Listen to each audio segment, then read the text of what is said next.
Rise and Shine Rwanda, it's Friday the 1st of May.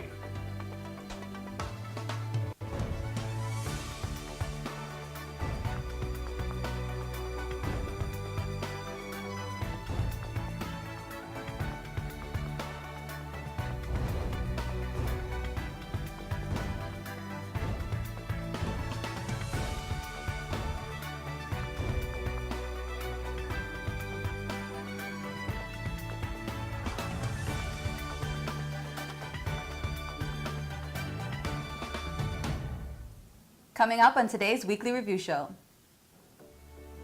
We went to check out a job fair and spirits were up for job seekers.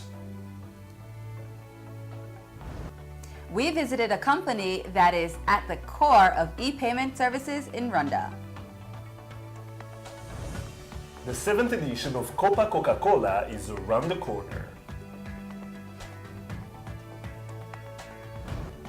And we unveiled the brilliant winner of the pageant with a twist.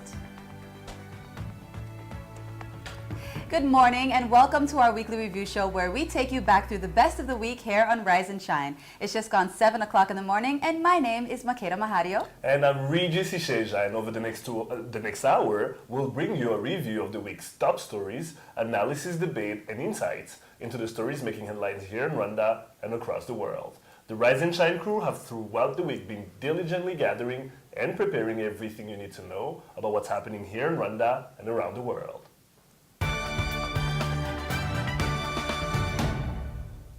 Well, it's been a busy week for us here at the Rise and Shine headquarters. One of the most interesting stories we reported on this week was Career Day here in Kigali. JobNet is a special event, an opportunity for job seekers to meet potential employers and exchange information about career opportunities. Self-employment and entrepreneurship is at the core of the event this year, and trainings are also offered to the youth during information clinics. Let's take a look back at Wednesday's report.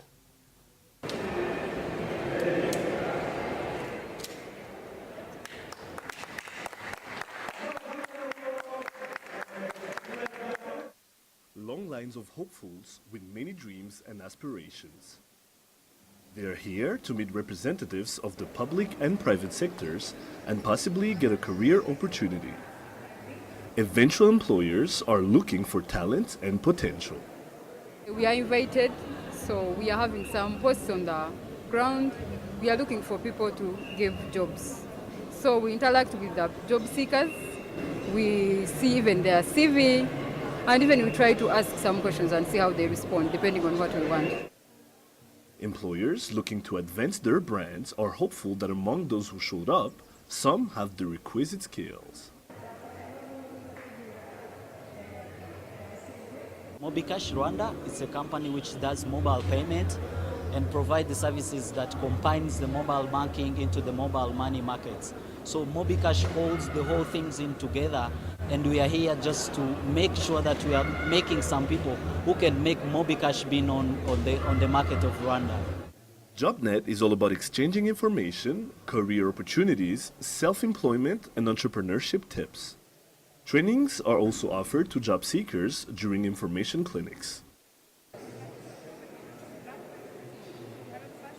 We've made like 2 people. One is in the field of IT. Mobikash is a mobile payment instrument, and we need some ITs. And another one is in a marketing place, which we automatically came to look for here, so people can help us to do the marketing.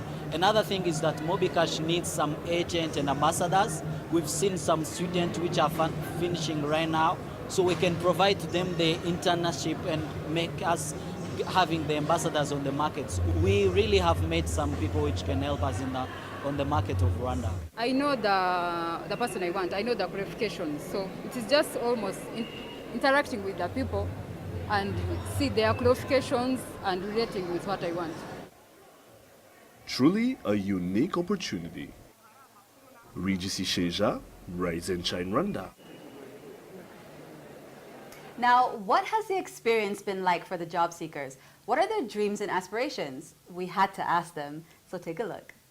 Bari kugusobanurira ibyo bakora, bakadusobanurira niba hari imyanya ihari cyangwa se nimba hariyo bateganya kuzagira, bakagusaba CV ukayisiga. Ndashaka kugira ngo banyigishe mbone trainings zishobora kumfasha uburyo nshobora kwihangira imirimo. Seeking job is job itself, because you have got to incur, your finance, transport, stationery fees, anything to find the other job. So it's job itself. I like writing books. I wrote a book about job seekers' life, my life as a job seeker. That's why I say in my future life, I would like also to feel like a writer. These novel writers, Things Fall Apart by Chinua Achebe and other stuff. So that's why I say I really feel like in the future also to be called a writer. Mu by'ukuri hano hari kampani nyinshi, uragenda ukajya muri kampani runaka ijyanye n'ibyo wize cyangwa ibyo wifuza gukoramo, bakagusobanurira even if ufite imyanya wajyamo wakoramo ukasiga CV yawe ugakomeza. So icyizere cyo naje hano ngifite, ubwo Imana nibishaka ndakabona aho insiga CV ngo nzategereza feedback bazampa. Nishimye cyane, nahasanze abantu kabisa bazi ubwenge, barimo baratwigisha uburyo dushobora kwihangira imirimo, uburyo dushobora gukora business n'uburyo dushobora kubona n'akazi. Je nize ICT, so company yose ijyanye na ICT yose nabonamo nakoramo. I completed in SFB, School of Financial Banking at that time, in accounting. So I think I will be better off working with these auditing firms, anything concerning finance and anything concerning administration. I'll be equitable to work with them. All right, guys. Now, have you had to go on the market? And I don't know if you've ever attended a job fair before, but how has it been when you guys were job hunting? For me, I've never been to a job fair, but I wish that I had known about any that were happening when I was looking for jobs in the past. But whenever I was looking for a job, I literally filled out like so many applications and just sent them to everywhere. I mean, I was not discriminating at all. I would just, I always update my CV. So I would just update my CV, make sure that it looks something that stands out a bit. I would always try and make it look a little bit different from other, from the standard CV. And I would just send out my applications to every place that fit whatever I could do. So yeah, and I find that it works. Yeah, I mean, lately there's a big number of people seeing jobs, especially people who are just out of school. I know that personally because just a while ago I was out of school too and hunting for a job. And it's crazy, competition is crazy right now. Everyone wants a job. And lately people don't, as much as they try to do what they studied in school, they're still flexible. They try to do a bit of everything. So people are open-minded like that. So you have to be ready to just take on anything that comes to you. And I feel like job fairs like these are excellent because people get that opportunity to apply for different jobs and just get experience and they learn from these people. So Arno, it's a good thing. You're very knowledgeable and I learn a lot from you, even if you're younger than me. I learn a lot from you all the time. That's not a pun. That's not a pun. So how does it work for you to be taken seriously, especially when you're talking about very serious stuff and people have to take your information seriously, your knowledge seriously? Like, how does it work? I think one, you have to know your market and who you want to work with. When you come and look at majority of the jobs that are on offer in Rwanda, most of the jobs are not advertised. Yeah, meaning majority of the jobs are in the informal sector. Mm-hmm. Now, Fidelis talked about something about being open-minded. Just yesterday, Mefotra released a report and said the government can only employ, those are white-collar jobs, only 2% of job seekers in the current market, meaning that remaining 98% have to go through job fairs and such ventures.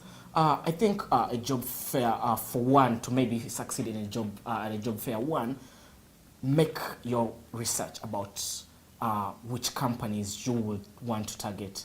Two, be open, like what she said, be flexible to do anything, because I think we may be examples of, we didn't study journalism and the likes, but you end up doing being a journalist at the end of the day. So the ability to be flexible, is our current market yet flexible enough?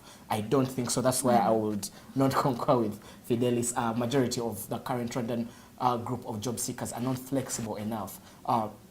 And that maybe we have to look at different things that we can tackle in a whole different curriculum standard. But I think one of the major things you should have as a person looking for a job is being flexible and know which field you would like to work in best. Now, Makeda, do you feel like it was a time when volunteering and starting as an intern and a non-paid job was the thing to do, you know, to rise up the ranks, right? Do you think that should be something that's still done? I think it is something that's still done. I definitely think that people are still hiring interns, and I think what more should be the case though is that people should try at least to be a little bit more open to doing internships and stuff, because I know once we get out of school or whenever we're back on the job market, we're kind of like, I just need that money, man. Right. I don't really care about, so it's hard to make that decision to say, yes, I'm just going to do this to try and grow. But at the same time, employers have the responsibility to, you know, make sure that they're on a schedule and they're watching people and they're allowing people to grow in their jobs, because sometimes you'll find people have been in the same position for years and years and they haven't moved up. So that is something that takes away the motivation to start at a lower level. But, you know, the people that at least you... the people that you interviewed in the video, they seemed really motivated. Yeah, someone even wrote a book about it. It was I had to awesome. like turn down a couple of them. They really all wanted to like give their point of views and all that. And some of them were very similar, but you could tell, you know, they were pumped up, they were excited about it, which is good. I think there should be more job fairs. I know there's already like 3 or 4. There should be more. My query about this whole job fair situation is, because I've seen this happen so many times, especially in our industry. Someone is picked up as an intern, and then even though they're good enough for the job, you know, they are made to work as an intern, they're not paid. After a few months, they are dropped when they're supposed to be hired. Now, people going for these job fairs should know their rights. Labor Day is Friday, and that's going to be, I think, one of the agendas that Mifotra is going to push out.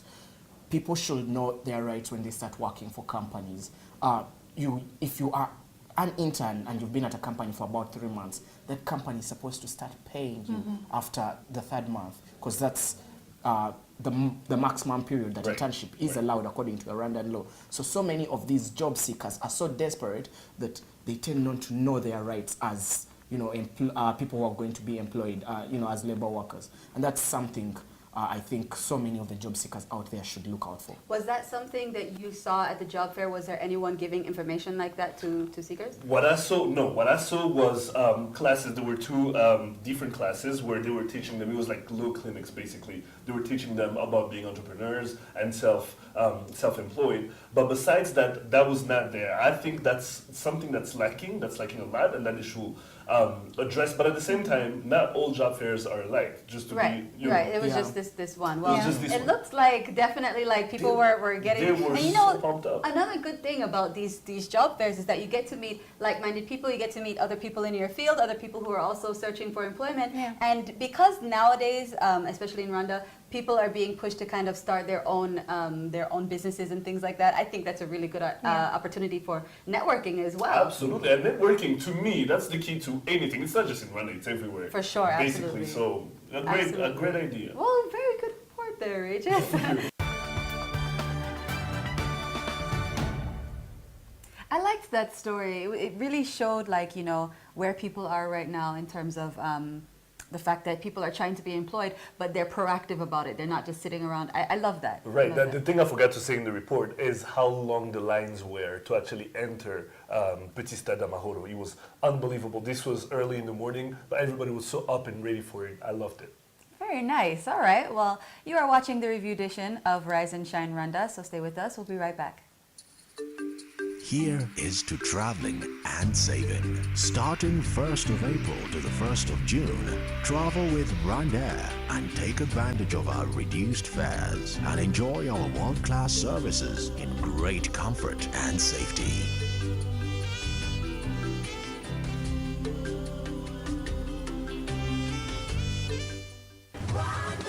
Fly our dream to the heart of Africa. Welcome back to Rise and Shine Rwanda, the review. Now, there were some big business stories in the news this week, and as ever, the Rise and Shine team have been speaking to local entrepreneurs and business experts. Fidelis Karangwa visited with an institution offering e-payment solutions in the country. Take a look.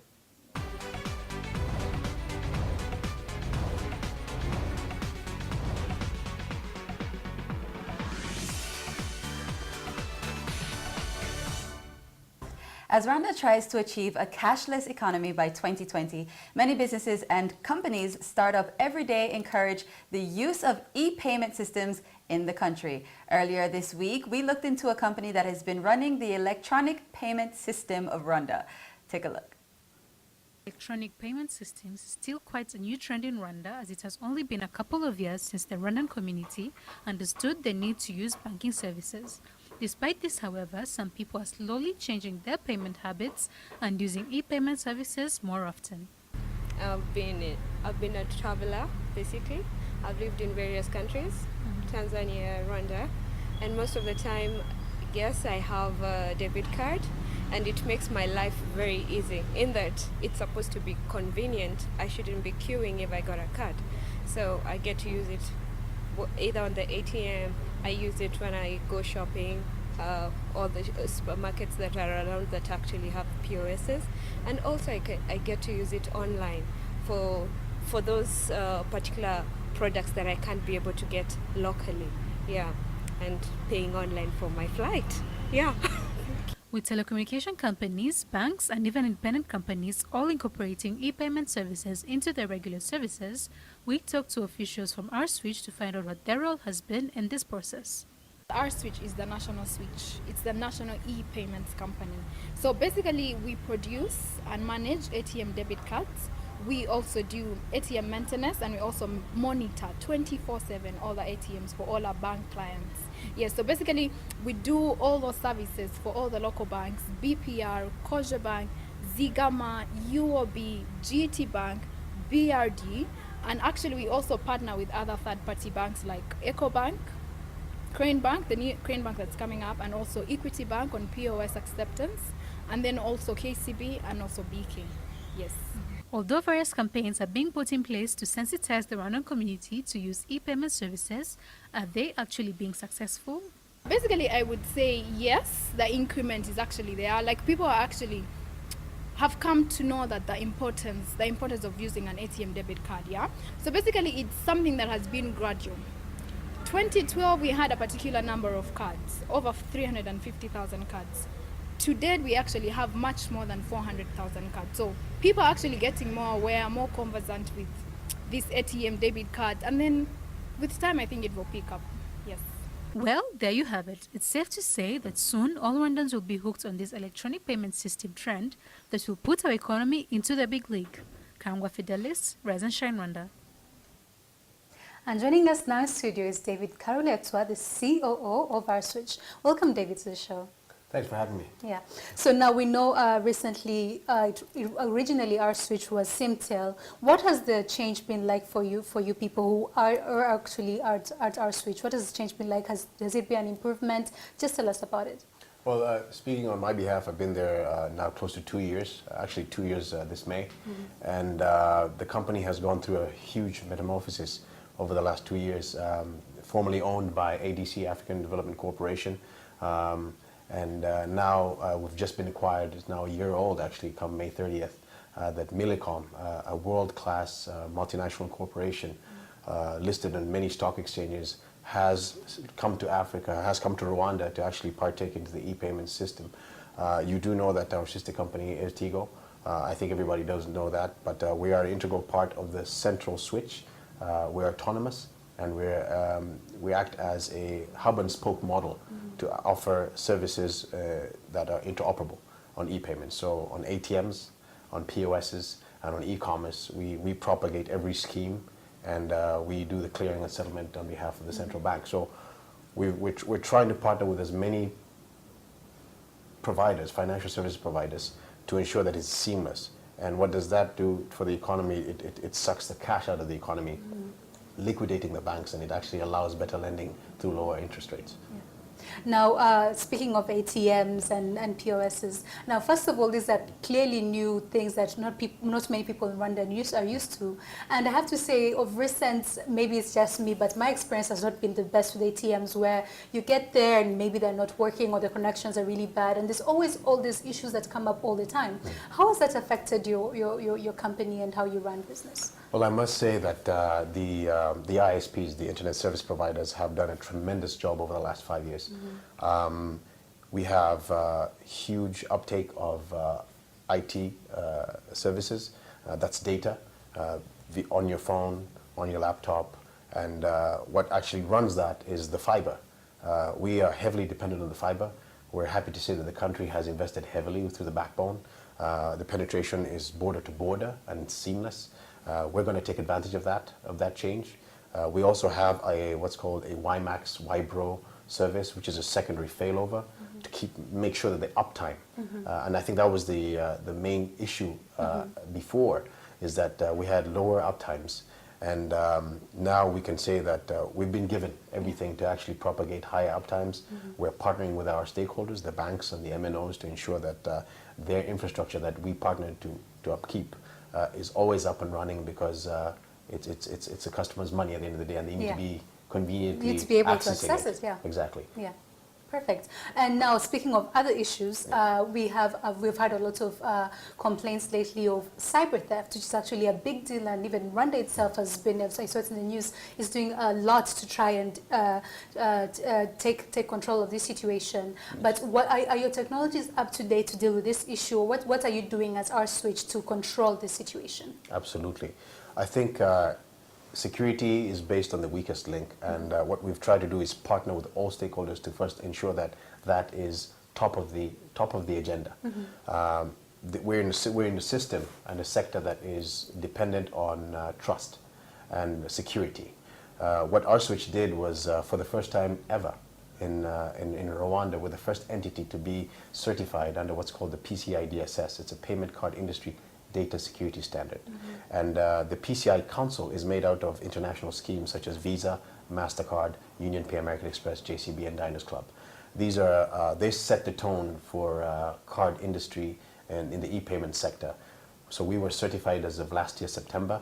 It's an annual certification, so you don't only get there, but you have to stay there.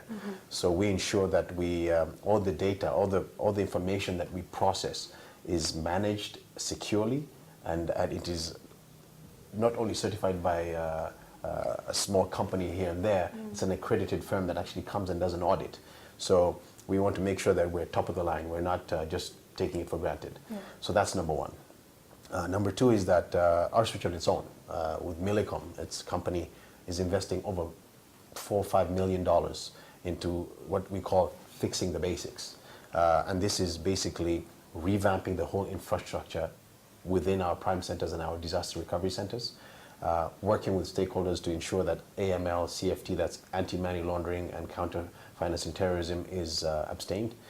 We're putting in a brand new card management system that has just been deployed and has tested with the banks. And that is basically supposed to ensure that all your money is kept safely. So you can feel safe. Absolutely. Our money is going to be fine. Absolutely. Perfect. Now I know you recently, or rather not maybe recently, there's a smart cash campaign that's going on, and you're basically putting these cards into the system and getting people to start using them. Absolutely. But how competitive is your smart cash card going to be compared to the Visa card that all people are used to at the moment? Here's what we're doing. We're not choosing, we're letting the market choose. Okay. And I think the market always comes up with the right answer. What we do is we facilitate all brands. Smart Cash is the local domestic scheme. So we write the rules and, of the product. It's a proprietary product. And what that does is allow you to use EMV technology, which is European MasterCard Visa technology. So we're not eroding any technology away from it. We're just saying, use the same technology, but go where you want to go. Okay. You can go through Smart Cash based on the pricing that's there. You can go through Visa. You can go through MasterCard. You can go through Union Pay. Just as an example to show how central and autonomous we are actually going to be certified for all four. So Smart Cash is our own. We've just recently been certified by Union Pay. And Visa and MasterCard are on the way to be certified this year. We have a B2B2C relationship with the customer. So our direct clients are the banks and the MNOs. We try to facilitate what they are selling. So they are direct partners. We listen to them keenly, and we partner with them to actually deliver that to the end user. The purpose of having a switch is to reduce the cost to one entity, thereby giving a better price for value to the end user. So basically you're just providing more options for the locals. Absolutely. Perfect. Thank you very much, Davey, for coming to the show. Thanks for having me. David Karuletko there of Our Switch, speaking to our very own Fidelis Karangwa. Very interesting I love that stuff. report. He's very knowledgeable. He's talking about things that this is where the country is, gearing towards. So I like this. Very nice, I really very do. nice. All right, you're watching Rise and Shine's weekly review show. Let's take a look back at the week that was in sports with Arnold Quizera.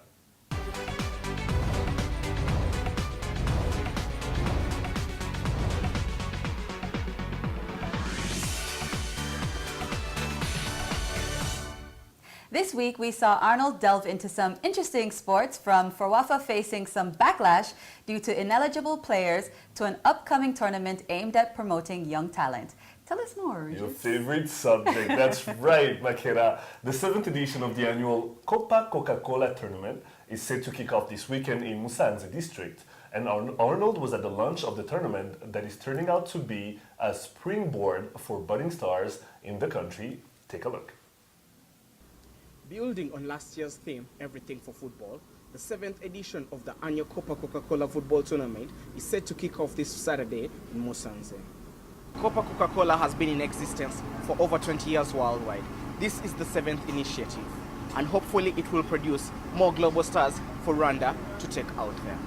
The tournament has been notable internationally for grooming South African talents such as Mark Fish and Lucas Rodewe that turned out for the Bafana Bafana, and our very own Yannick Mokunzi and Emery Baisenga.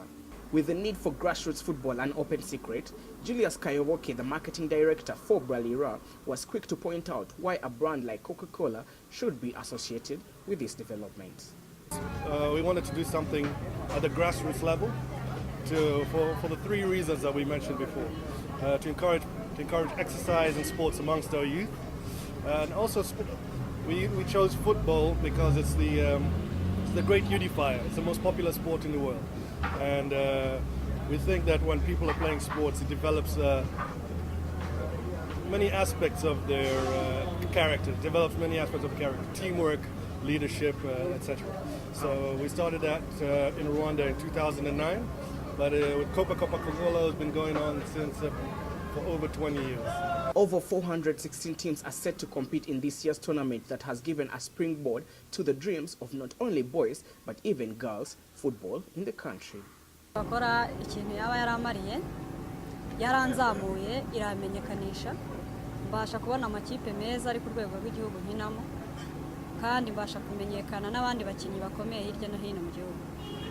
Hako namaze kubona ko Copa Coca-Cola ikina, nanjye njya kujya muri Copa Coca-Cola, ngezeyo nzinira akarere ka Rubavu turukina na Kamonyi, tutsinda Kamonyi ibitego 4-1. Ibyo bitego 4 nijya bitsinze Kamonyi, ibona ndi umukinyi mwiza, iranzamura injyana mu cyiciro cya mbere cy'abadamu. Ngezeyo bahita bameza sorute yo kujya muri Amerika. Ngeze muri Amerika tsinda ibitego 4 mu mikino 6 twakinye. Mu mikino 6 twakinye natsinzemo ibitego 4. Tuwigarutse mu Rwanda numve bamamagaye mu kipe y'igihugu cyane, ndishima. Copa Coca-Cola icyo nashishikariza n'abandi nuko batakitinya, ahubwo nuko bajya no ku kibuga bakareba n'abandi ibyo bakora nabo bakazabyiga bakabikora. Despite the recent setbacks within FERAFA, such developments could be seen as an olive branch for football in the country. Arnold Quizera, Rise and Shine, Rwanda. Joining me in studio is Yvette Nagonzera, the brand manager of the sponsors of this tournament, Coca-Cola. Welcome to the show, Yvette. Thank you. Yvette, straight, Coca-Cola being choosing football to sponsor and to help improve the grassroots football in Rwanda. Yeah. Why football? You see, Coca-Cola has time immemorial been involved in football. It was an official sponsor of the World Cup. It was involved in Olympics, so it has a tradition of being involved in football. And Coca-Cola, as the brand, is the one that sponsors Copa Coca-Cola tournament. But our other flavors that we have, like Sprite, we sponsor basketball. And in Rwanda, we also sponsor volleyball with Fanta Fiesta brand. Yeah. So the fruits of the Copa Coca-Cola internationally have been very ripe for so many countries. Yes. It has gone on to sponsor, I'm a product of Coca-Cola itself, with the rugby system in Kampala. What impact do you expect for this tournament to have on the youth in the country? Coca-Cola has been there for 7 years, and this is a platform where we target under 17 youth football enthusiasts. We provide that platform in the sense that every year from January they start the elimination process in football everywhere in the districts. So we provide a platform whereby football enthusiasts can grow their talent. They can compete with other teams around Rwanda. And we involve ourselves in the 16th final. So we provide uniforms, footballs, we provide sponsorship in cash and in kind. So basically we provide the resources, we provide the logistical support for them to grow their football talent. And we have seen that more than 10, more than even 20 football stars coming out of Coca-Cola. Yeah, some of those we have seen in the video, and even the likes of Yannick Mukunzi, Yes. who scored over the weekend for Amavubi. Now, talking about something very important, sponsorship. Yes. How much is Coca-Cola putting into this tournament? What we like to communicate usually is we sponsor the Rwanda School Sports Federation with 16 million, but we go over and above that because we invest in football merchandise materials for them, and we also reward them at the end of the tournament in cash prizes as well as trophies and medals. And then the best 2 players get to go to an international camp and for 2 weeks and train and come back and share with others what they've learned. So there's a lot of money that goes into it. I cannot give you a ballpark figure right now, but what we communicate is that we give 16 million to Rwanda School Sports Federation to organize logistically the tournament, but we give more than that. So should we expect you guys, Coca-Cola, to do a follow-up? Do we have a follow-up between, because if this stops at the under-17 level, there's a gap before these players can get onto the clubs and the national teams. Is Coca-Cola working with FERAFA minus the schools federation to try and link these players to the clubs, to football as a career or sports as a career? As I've said before, our definition is a platform, a football platform that provides training and exposure to grassroots football. That is development. So what we do is we target under 17 because talent detection starts way early, especially in the football world. So what we do is we provide them that platform and support when they are under 17. But also during these tournaments, talent scouts are usually there. Representatives from the federation, representatives from FERGWAFA, they're able to see, they're able to witness what kind of talent that is there, and they themselves pick the best players from the tournament and recruit them in national football teams in Rwanda. So what we do is we provide the platform and we develop grassroots football, and then we provide also the arena for talent scouts to come and see what kind of football talent is there, and they themselves scout them.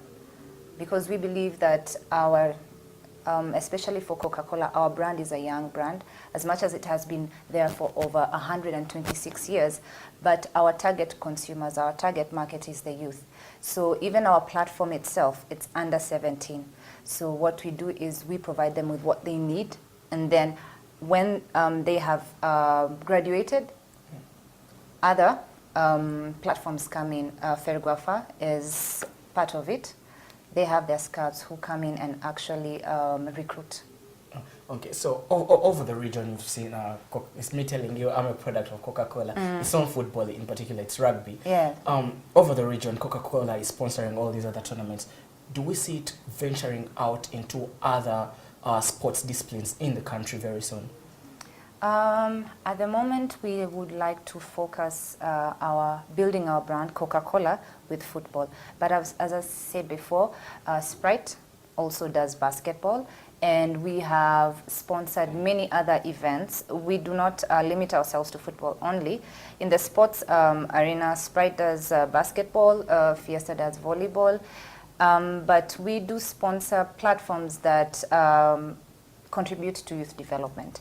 I'm sure you've heard of Coke Studio, that's music. There's many others.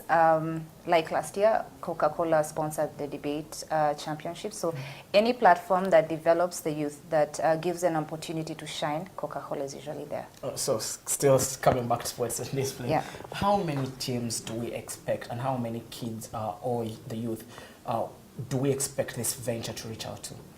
Okay, so Coca-Cola starts, usually starts in January, but aggressive involvement by our brand starts in the 16th finals.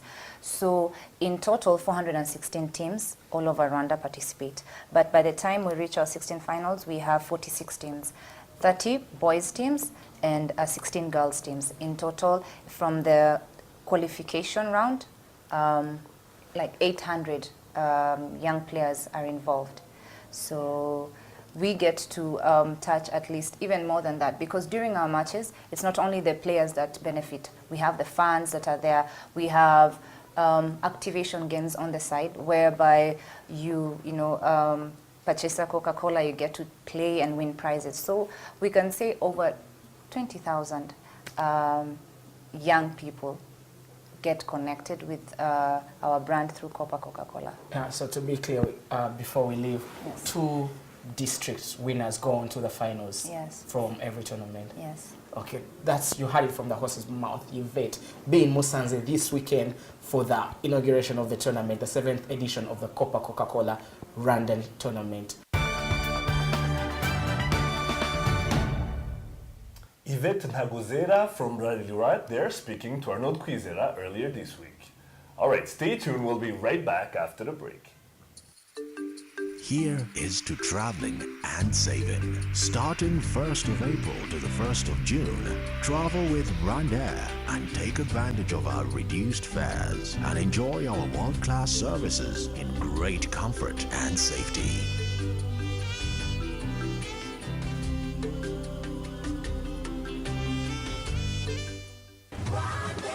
Fly our dream to the heart of Africa. Welcome back to Rise and Shine Rwanda, the review. Now, throughout the whole week, news outlets around the world have been talking about the crisis in Burundi. Over the weekend, tensions flared in Burundi's capital, Bujumbura, a direct consequence to Conseil national pour la défense de la démocratie, Force pour la défense de la démocratie, CNDD-FDD, nominating incumbent President Pierre Nkurunziza to run for a highly disputed third term. This has caused countless refugees to cross over to Rwanda, fearing for the worst. Is Rwanda ready for an eventual humanitarian crisis? Take a look.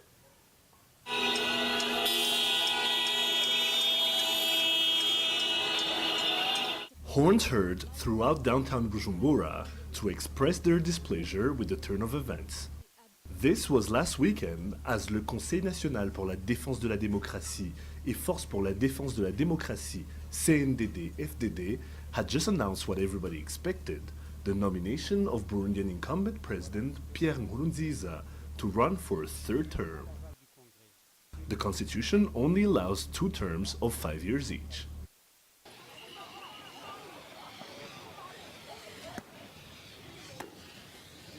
Since then, protests in the capital streets, leading to clashes with the national police, has added to the already existing flow of Burundians leaving their country to seek refuge here in Rwanda. Ntabwo wabona igihe cyo kwirirwa ukora idosiye ya buri muntu ngo mumaze wahunze iki, wahunze ryari, wanyuze hehe, kuko akenshi iyo baje mu kivunge aho banyura haba hagaragara, ibyo bavuga akenshi biba ari bimwe. Uriya muntu umurebye mu maso, ndebye ukwaje uko baje bose, ndabona ko bari abantu barahunze, ni impunzi, nicyo statut de réfugié prima facie ivuga. Ariko nk'uko itegeko ry'impunzi ribiteganya mu Rwanda, ntibikuraho yuko hari igihe bishobora kuba ngombwa yuko ku muntu nk'uri uvuga ute ariko uriya muntu ko twavuze ngo ni impunzi buriya nibyo. Noneho rero bikaba ngombwa yuko nk'umuntu yahamagarwa akabazwa ibibazo byihariye kugira ngo bamenye ko kuko ari impunzi. Now, were we ready for the influx, and has the Rwandan government gotten enough help in dealing with the situation? Habanje kuba ikibazo gatoya cyo kubona reception centers. Twateganyije hari hegereye i Burundi kandi biteganyijwe yuko udashobora gukora inkambi hafi y'igihugu impunzi ziba zivuyemo. Niyo mpamvu hajemo akantu gatoya ko gutegereza kugira ngo tubajyane Mahama, ariko na Mahama nayo yari iteganyijwe, ari muri pipeline, kuko twateganyaga yuko ni Burundi hashobora guturuka ikibazo, naho twari twarahiteguye muri contingency plan. With other protests taking places in Bujumbura and more refugees expected to cross the border in the days to come, how equipped and prepared are we for an eventual humanitarian crisis? Mu byo twiteguye kwakira abantu bashobora no kugera mu 50,000, ariko nk'uko twakunze kubivuga, ntabwo igihugu cyacu uko kingana, ntabwo twiteguye kuba twakwakira igihugu mu kindi ngo tuvuge ngo abarundi bose basohotse bose baje mu Rwanda. Turi mu nama bamwe mu miryango y'abibumbye ya Loni ikorera hano mu Rwanda, kugira ngo twitegurire hamwe nabo, tubabwire tuti amahanga yose agomba kwitegura kuba yagira icyo akora mu gihe cyose ubushobozi igihugu kigaragaza burangiye. None abo bantu bakaba bagira ahandi bajyanwa, wenda u Rwanda tukaba twatanga umuhanda, inzira banyuramo, ariko ntitwe twakwiyemeza ngo abarundi bose baramutse bahunze twabakira hano mu Rwanda. More developments to come. Regis Sheja, Rise and Shine Rwanda. All right, Arnold, it's really bad what's happening in our neighboring country. We were talking about it yesterday in our hot topics. Now, when I was speaking with the minister, she clearly established that Rwanda can only welcome about 50,000 refugees. After that, the international community is going to have to be involved, and maybe Rwanda can become a corridor for those refugees, but they have to go elsewhere. What do you think is going to happen? I think the numbers are going to continue to swell unless the situation in Bujumbura calms down, or in Burundi. 50,000 is it's a very large number, but I think the United High Commission for Refugees is going to step into the situation.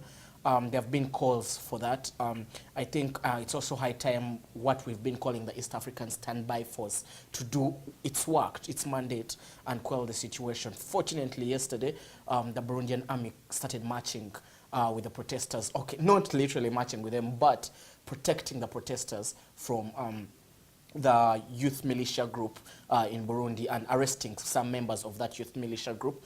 The questions we're asking ourselves were, is the military going to go up against the police in Burundi? But it doesn't seem so. The military is protecting the civilians, who you could see not armed, not firing at the Burundian police. They're protesting in peace. They are very peaceful protests, and the Burundian police and the youth militia are tear gassing these people, which is very unfortunate. But you feel there are so many incidences that we can have here. A coup d'etat is very possible if it happens, because usually when the military comes in to take charge, we saw that with the Arab Spring, with what happened in Egypt. When the military turns on you, we saw that same thing when it happened in South America a few years back, in Venezuela. Under Hugo Chavez. Under Hugo Chavez. When the military turns against the government or aligns with the protesters, it becomes a very hard situation to call. And before that, we didn't know the position of the military in all this, being that the Minister of Defense is anti-third term in Burundi, while the Chief of Defense Forces, the head of the army, is pro-third term. So we didn't know whether the military stand. The military still maintains a very neutral position in this, and I think it will be the perfect catalyst for what's going to happen next in Burundi. Now, in Rwanda in 1994, when after the genocide, and even during the genocide, we had a lot of refugees flee towards Goma and Bukavu. Now, in this case, we can see it coming. Back then, it was like really a sudden move. Now, with the demonstrations happening in Bujumbura, with the clashes with the police, and, well, the army on one side, the police on the other side, do you think there's a possibility we can get close to that 50,000 number? Because we don't know what's going to happen with the president, if he's going to stay, if he's going to go, if he's going to get pressured. What do you think is going to happen humanitarian-wise? If you go by the statistics we have, the numbers, the way they are coming in, I think by the end of this week we may even have 40,000 people. So meaning it's so easy for us to get to the 50,000 numbers. But I think the East African heads are going to call a quick summit. Currently our president is in the United States of America attending a summit. The Ugandan president is in Somalia, and the Tanzanian president, I have no knowledge of where he is. But I think it's high time the East African community sat. Of course, these countries don't want to interfere with Burundi's sovereignty as a sovereign state, and similar situation to what happened to South Sudan. They don't want to interfere in the politics of the country because Burundians have every right to make their own way, create their own path. But Arnold, you're talking about the East African community, and rightfully so, because Burundi is part of it. But now, how about the African Union and then the international community in general? Because if you think about it, I think I tweeted yesterday or the day before that if this was a petroleum economic driven country, it would be different. Yeah, we don't have to look very far. When South Sudan such tensions were, we had economic sanctions very soon. When we had those South Sudan clashes a few years back between the two rival tribes of the Nubians and the Dinkas. There were economic sanctions from the likes of the United States, the likes of Britain, because South Sudan is an oil source. It's an oil stronghold. Burundi doesn't have the same luxury. It doesn't have, it doesn't have gas, petroleum, or any of these things, and that's why I think international community won't have. They don't have so much interest in Burundi. So that's why I think the East African community is better to deal with this. We shouldn't let this go on to what we had in our country in 1994. And I think it may not necessarily be a genocide, but people are dying. It's catastrophic. It's disaster, and it's all because of political power. I talked about a coup d'etat earlier. Burundi that's what it has had in its transition. But when you look at the Arusha Accord that was signed in 2000 that brought the incumbent into power, somehow you may think, you look at the other side of the coin. Certain things are not clear. Yeah, there are so many things that were not clear about that Arusha Accord. One being that when he was elected for his first term, he wasn't chosen by the people. He was chosen by his party, which held the majority in the parliament. Yeah, meaning he was elected by the parliament, which is kind of similar to what the British do. It comes to his second term, which was in about 2013, 2012, 2013, when he got re-elected for his second term, which was, he got 93%. But remember, majority of the opposition boycotted the elections at that time. This time, he feels he has the right. I think the right decision here should have been this, to go into a referendum for Burundians, maybe to change that constitution, to decide on if they want to change the term limits, and maybe re-elect him for a third term, but not force it upon them. Well, hopefully this doesn't go on. Hopefully it gets resolved. Thank you very much. Thank you, Regis. Yeah, this is the sixth day of protests, and it's looking worse and worse. Hopefully at some point, neighboring states and the international community get involved, because it cannot go on like this. I mean, I agree. All right. I agree with you. Well, don't go anywhere. We'll be right back with a look at this week's lifestyle story.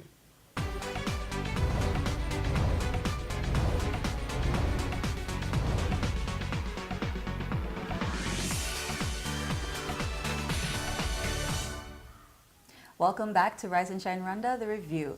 Now, we've covered Miss Rwanda here on the show, and we've covered Girls in ICT. What do you get when you mix those two together? An event that takes the competitive aspect of the former and the premise of the latter. Sounds pretty cool, right? Well, the event took place over the weekend and crowned one lucky winner as this year's Miss Geek. Take a look back.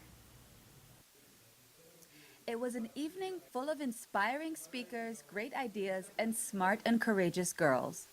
Worldwide, only about 20% of women workforce in ICT, compared to about much more in the other sectors. So what I want today to discuss with you are how can this challenge be actually solved, or how can we attempt to solve those challenges in our own context here. Miss Geek Rwanda 2015 was the second edition of an amazing initiative by the Girls in ICT organization, and it went off without a hitch. Today's event is our way of celebrating the International Girls in ICT Day. And also trying to inspire more girls to join technology. So we received about 120 applications from all over the country, from as far as Ngoma in the east, Gisenyi, and then we went through a selection process where we have, the girls and ICT members get to choose the best projects, the best 5 projects, and then from the best 5 we take them through 1 month training, which they've been going through with Educate, to prepare them for this day. But the problem statement was about education, and it had specific parameters. Innovation is what we're looking for. We're looking at cheap technology, but technology that can actually do something. And we're also looking at original ideas, and yeah. Miss Geek gives girls the opportunities to showcase their ideas rather than looks or charm, and we saw some really good ideas. Resources, opportunities, and university counseling. Using SMS by calling, the students are going to learn more. Making students more aware of what they can do for themselves instead of relying on what teachers can do for them. Of the top 5 finalists as determined by votes and a panel of judges, the top 3, the second runner-up, the first runner-up, and of course the winner, won cash and prizes. Miss Geek Rwanda 2015 goes to Rwanda Online Open School. The winning idea belonged to Vanessa Mutezi, who was aptly crowned Miss Geek 2015 for her Rwanda Online Open School idea. So basically the idea is for students around Rwanda to be able to access like textbooks and other materials that have been downloaded on a server and be able to access it on a tablet, phone, and other devices. I was talking to some of my friends, and we also went to other schools to find out what privileges they have within that school, and I saw what was lacking and what was needed, so that's why I basically built my idea around. The biggest thing for me is don't be scared of what other people think of you, or don't be scared that your idea is not good enough, because there's no such thing as a stupid idea. That's what I believe. So push through. Well, we're definitely looking forward to seeing this young girl in ICT flourish. Makeda Mahario, Rise and Shine Rwanda. And joining us in studio now is Vanessa Mutesi, winner of Miss Geek 2015. Hello, Vanessa. Good morning. Hi. Good morning. I see you hanging out with ministers and the likes. All right. So tell us, 120 applications. You came out on top. I mean, how does it work? What's the process like? Well, first things first, you have to have an idea. And of course, there's a set problem statement that was written by Crystal Izuba, who's from Carnegie Mellon. And you basically write and build in your concept on that whole question. And you turn it in and you just hope for the best. Okay, and when you mean turn it in, what do you do exactly? So first of all, of course, I had to write my application, which was a more broken down way of how my program would work, and then I handed it in online. So you just email it to the girls in ICT, and they say they'll get back to you. So the girls in ICT are the ones who ultimately have a say on who wins and not. But then at the ceremony there, do you have to actually say what the product is all about? Like, how do you go about it? Well, they give you a 5-minute time frame, and basically you have to do your best to explain your project in full detail, but stay within that time frame in order for the judges to have Q&A with you on where they don't understand anything.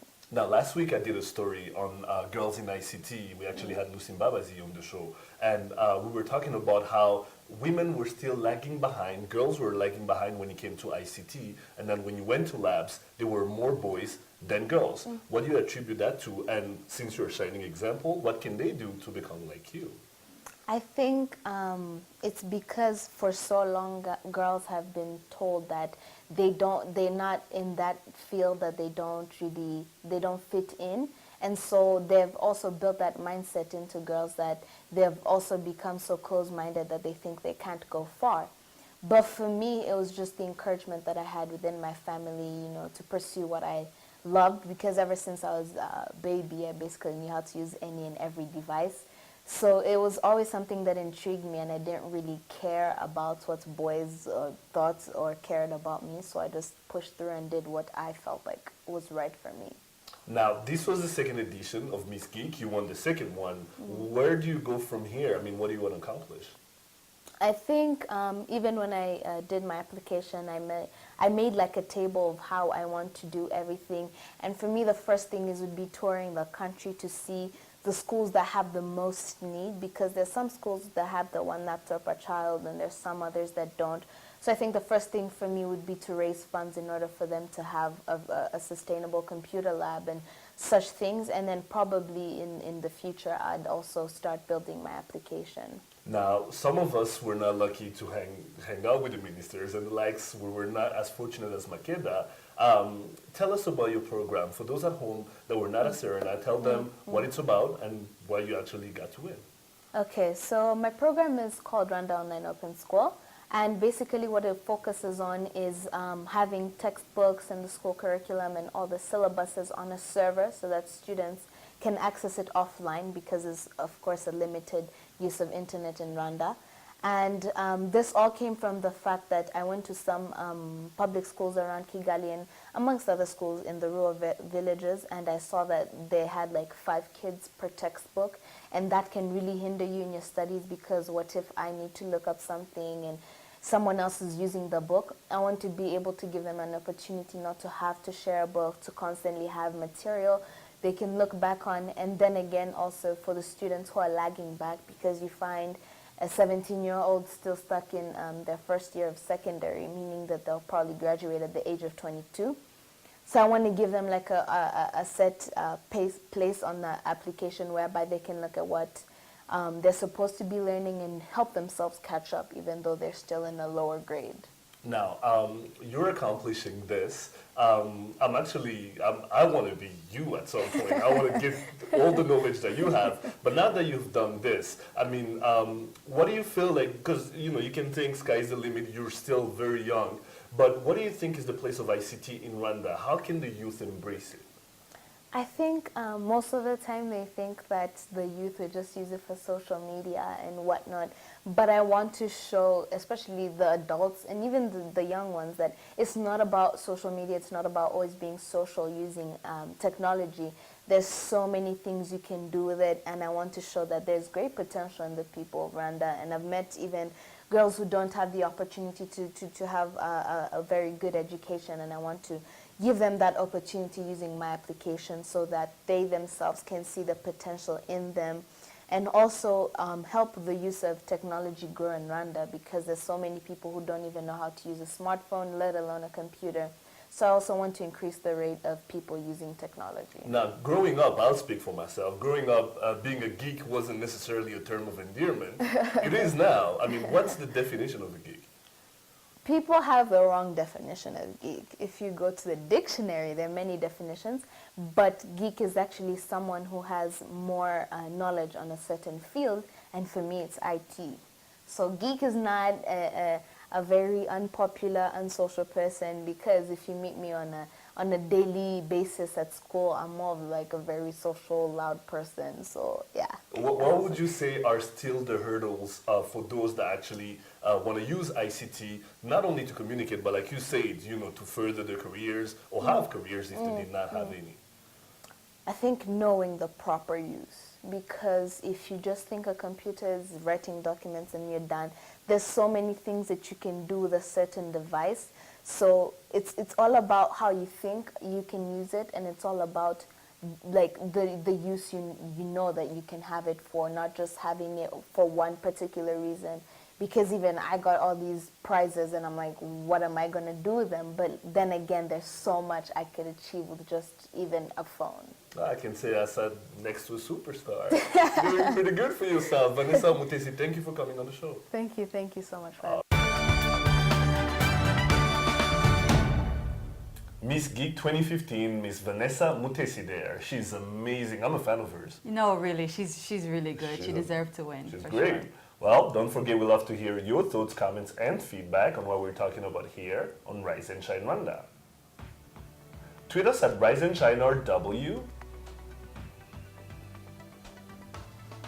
Like us on Facebook and send us your ideas for programs.